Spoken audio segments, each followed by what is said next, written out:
அனைவருக்கும் வணக்கம். இது Sarathi law studies. Sarathi law ஸ்டடீஸில் கான்ட்ராக்ட் ஆக்ட் 1ல் part C and part D illustration based question பார்க்குறோம். இல்லுஸ்ட்ரேஷன் பேஸ்டு கொஸ்டின் இதுக்கு முன்னாடி 4-5 பார்த்துட்டு உங்களுக்கு கண்டிப்பாக ஒரு ஐடியா கிடச்சிருக்கும். நேர்த்தியாக நோட்ஸ் எடுத்துருந்தீங்கன்னா நீங்கள் கான்ட்ராக்ட் 1ல் அரியர்ன்ற பேச்சுக்கு இடம் இல்லாமல் வெளில வந்துடலாம். கவனமாக நோட்ஸ் எடுங்க. இந்தியன் கான்ட்ராக்ட் ஆக்ட் தெரிகிற மாதிரி இருக்கும், ஆனால் எக்ஸாம் ஹாலில் போனால் அதனுடைய வேலையை அது காமிச்சிடும். ரொம்ப கவனமாக நோட்ஸ் எடுக்கணும். நமது சாரதி லா ஸ்டடீஸில் ஒரு வாட்ஸ்அப் குரூப் ஒன்று ரன் ஆகுது. அதில் இணையணும்னு ஆசைப்பட்டீங்கன்னா இந்த நம்பருக்கு உங்களுடைய வாட்ஸ்அப் மொபைல்லேருந்து எனக்கு உங்களுடைய பெயர் மற்றும் ஊரை எனக்கு டெக்ஸ்ட் அனுப்புனீங்கன்னா நான் குழுவில் இணைச்சிடுறேன். உங்களுடைய சந்தேகங்களை தீர்க்கும் வண்ணமும் நேரடி பயிற்சி வகுப்புகளுக்கும் அது உதவிகரமாக இருக்கும் நம்புகிறேன். A agrees to pay his postman ₹100 per month. A தனது தபால்காரருக்கு, அந்த ஏரியாவில் வரக்கூடிய அந்த தபால்கார நண்பருக்கு ஏ என்ன பண்ணுறான்னு பார்த்தீங்கன்னா, மாதம் ₹100 நான் உனக்கு கொடுக்குறேன், அதனால் என்னுடைய கடிதத்தை நீ உடனடியாக வழங்கணும். இதுதான் அவங்களுக்குள்ள இருக்கிற ஒப்பந்தம். ரொம்ப சிம்பிளான ஒரு ஒப்பந்தம் தான் அவங்களுக்குள்ள. இந்த ஒப்பந்தம் வேலிடா வேலிட் இல்லையா, இந்த ஒப்பந்தம் பார்த்தீங்கன்னா நியாயமான ஒப்பந்தமா, இந்த மாதிரியான கான்செப்ட். இந்த ஒப்பந்தம் செயல்படுத்தப்படுமா, இவர்களுக்குள்ள ஏற்பட்ட இந்த ஓரல் கான்ட்ராக்ட் பார்த்தீங்கன்னா செயல்படுத்தப்படுமா, அல்லது ரிட்டனாக கூட இருந்துட்டு போட்டோமே அது செயல்படுத்தப்படுமான்றது தான் கான்செப்ட். இந்த 2 லைன்லேருந்து நான் இஷ்யூஸை ஃப்ரேம் பண்ணுறேன் பாருங்க. முதல்ல இஷ்யூஸை ஃப்ரேம் பண்ண கற்றுக்கணும். அகைன் நான் சொல்லக்கூடிய விஷயங்கள் இதுதான். Whether A agrees to pay ₹100 is வேலிடான ஒரு கொஸ்டினை கேட்குறேன். போஸ்ட்மேனுக்கு ஏ ₹100 கொடுப்பது வேலிடா அப்படின்னு கேட்குறேன். இல்லை, வேலிடு இல்லைன்ற மாதிரி ஒரு வார்த்தையை நான் சொல்லிடுறேன். Whether the postman enters into the contract is valid. ஏவும் போஸ்ட்மேனும் ஒரு கான்ட்ராக்டில் என்ட்ரி ஆகுறாங்க, அது வேலிடா அப்படின்ற மாதிரி கேட்குறேன். உங்களுக்கு தெரிந்த மொழியில் உங்களுக்கு தெரிந்த வாக்கியங்களை நீங்கள் இந்த இடத்துல உட்புகுத்தி எழுதுங்க. இது ஸ்டாண்டர்டு கிடையாது. யார் ஒருத்தங்க இஷ்யூஸை தன்னால் ஃப்ரேம் பண்ண கற்றுக்குறாங்களோ அவங்க நல்ல ஒரு லா ஸ்டூடெண்ட்டாக வருவீங்க. அதே போல் நல்ல ஒரு அட்வொகேட்டாக ப்ராக்டிஸ் போது ஜொலிப்பீங்க. இதுதான் ஒரு இஷ்யூஸான்னு கேட்டிங்கன்னா கிடையாது. உங்களுடைய விருப்பப்படி உங்களுடைய மனசு என்ன சொல்லுதோ இந்த இல்லுஸ்ட்ரேஷனை பார்த்துட்டு நீங்கள் இஷ்யூஸை ஃப்ரேம் பண்ணணும். இதுதான் பார்த்தீங்கன்னா concept. Whether is this consideration is valid. இவர்களுக்குள்ளே நடக்கக்கூடிய இந்த ₹100 கன்சிடரேஷன் வேலிடான்னு கேட்குறேன். நோ. அது என்னன்றதை பார்த்துடலாம். எந்த இடத்துலலாம் நோன்னு சொல்கிறேனோ அதுக்கெல்லாம் நான் எக்ஸ்பிளனேஷன் கொடுத்தாகணும். Whether this agreement convert into contract. இந்த அக்ரிமெண்ட் பார்த்தீங்கன்னா கான்ட்ராக்டாக மாறுமா, என்ஃபோர்ஸபிள்னு சொல்லிட்டாங்க பாருங்க. ஸோ என்ஃபோர்ஸபிள் அட் லா தான் கான்ட்ராக்டாக மாறுவதற்குண்டான வழிமுறைகள். இது வரைக்கும் பார்த்தீங்கன்னா செக்ஷன் 2E நிற்கிது. செக்ஷன் 2Hக்கு போகுமான்னு கேட்குறாங்க. அவ்வளோதான் விஷயம், வேறு ஒன்றும் கிடையாது.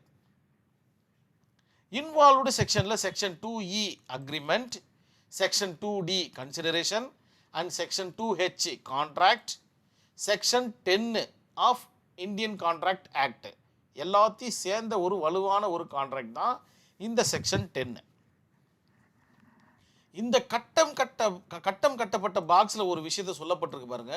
Contract without valid consideration is வாய்டுன்னு சொல்லிட்டாங்க. Without valid consideration is void. Valid இல்லாத ஒரு கன்சிடரேஷன் வாய்டு. கன்சிடரேஷன் வீடியோவை பார்க்கணும், அந்த வீடியோவை ஃபுல்லாக நீங்கள் இந்த இடத்துல எழுதணுன்ற மாதிரி நான் இந்த இடத்துல சொல்கிறேன். ஒருத்தர்கிட்ட கத்தியை குத்துட்டு நீங்கள் அவரை குத்திட்டு வாங்க, நான் உங்களுக்கு ₹10,000 தரேன்னு சொன்னால் இது கன்சிடரேஷன், இது வந்து வேலிடான கன்சிடரேஷன் கிடையாது. இது ஒரு வாய்டு. இட்ஸ் ஆபினிட்டியோ.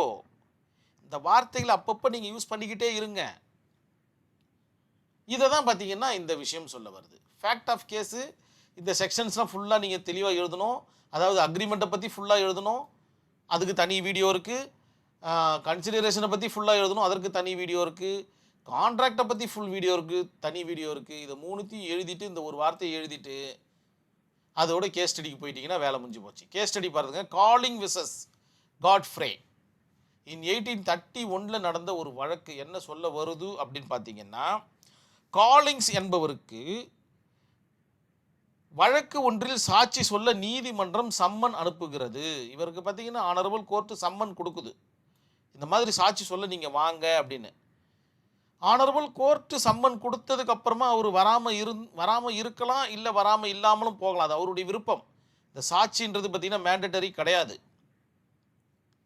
ஸோ அந்த மாதிரி இருக்கும்போது காட்ஃப்ரே என்ன பண்ணுறாருன்னு பார்த்தீங்கன்னா காலிங்ஸ் கிட்ட போயிட்டு நீங்கள் வந்து சாட்சி சொல்லுங்கள், நான் உங்களுக்கு பணம் தரேன் அப்படின்ற மாதிரி சொல்கிறார். ஸோ காலிங்ஸு சம்மன் வந்ததுனால வந்தாரா, இல்லை இவர் பணம் கொடுத்ததுனால வந்தாரா, ஏதோ ஒரு விஷயம் வந்தார், சாட்சி சொன்னார். சாட்சி சொன்னதுக்கப்புறமா காட்ஃப்ரே கிட்ட பணம் கேட்குறாரு. காட்ஃப்ரே பணம் கொடுக்க மறுத்து விட்டார். இவ்வளோதான் கான்செப்ட். இதுதான் ஃபேக்ட் ஆஃப் கேஸ். உடனே காலிங்ஸ் என்ன பண்ணுறாரு, காட்ஃப்ரே மேலே வழக்கை தொடர்கிறார். என்னை அவர் சீட் பண்ணி விட்டார், என்னை ஏமாற்றி விட்டார், அவருடைய கான்ட்ராக்ட் ப்ரீச் ஆகிவிட்டது அப்படின்ற மாதிரி உங்களுடைய ஆன்சர் ஷீட்டில் மிக நேர்த்தியாக எழுதுங்க. அவர் கான்ட்ராக்டை ப்ரீச் பண்ணிட்டாரு, அது ஓரலோ வாட் எவர் ரிட்டனோ அவர் சொன்ன வாக்கை காப்பாற்றலை, அதனால் எனக்கு நீதியை வழங்கணும் அப்படின்ற மாதிரி ஆனரபிள் கோர்ட்டில் முறையிடுறாரு. அதற்கு ஆனரபிள் கோர்ட் ஜட்ஜ்மெண்ட் கொடுக்குறாங்க பாருங்கள். ஒருவர் ஏற்கனவே சட்டப்படி செல்ல வேண்டிய கடமை அவர் செய்தால், தட் மீன்ஸ் சம்மன் வந்து அவர் சாட்சி சொல்ல வராரு, இது சட்டப்படி கடமை, லீகல் டியூட்டி. அதற்குள் இவர்களுக்குள் ஒரு சட்ட ஒப்பந்தம், லீகல் கான்ட்ராக்ட் அல்லது கூடுதல் ஒப்பந்தம் ஏற்படுமே ஆனால், அதாவது கோர்ட்டுக்கும் காலிங்ஸுக்கும் ஒரு கான்ட்ராக்ட் ஒன்று வருது சம்மன் வழியாக. இது நடுவில் என்ன பண்ணுறாரு, காட்ஃப்ரேக்கும் காலிங்ஸுக்கும் ஒரு கான்ட்ராக்ட் ஏற்படுது. அந்த கான்ட்ராக்ட் செல்லுமான்னு கேட்டிங்கன்னா ஆனரபிள் கோர்ட்டு செல்லாது அப்படின்ற மாதிரியான ஒரு தீர்ப்பை சொல்லிட்டாங்க. இவ்வளோதான் கான்செப்ட். ரொம்ப சின்ன விஷயமும் கூட. கண்டிப்பாக இந்த வீடியோ உங்களுக்கு புரிஞ்சிருக்கும் நான் நம்புகிறேன். நன்றி, வணக்கம்.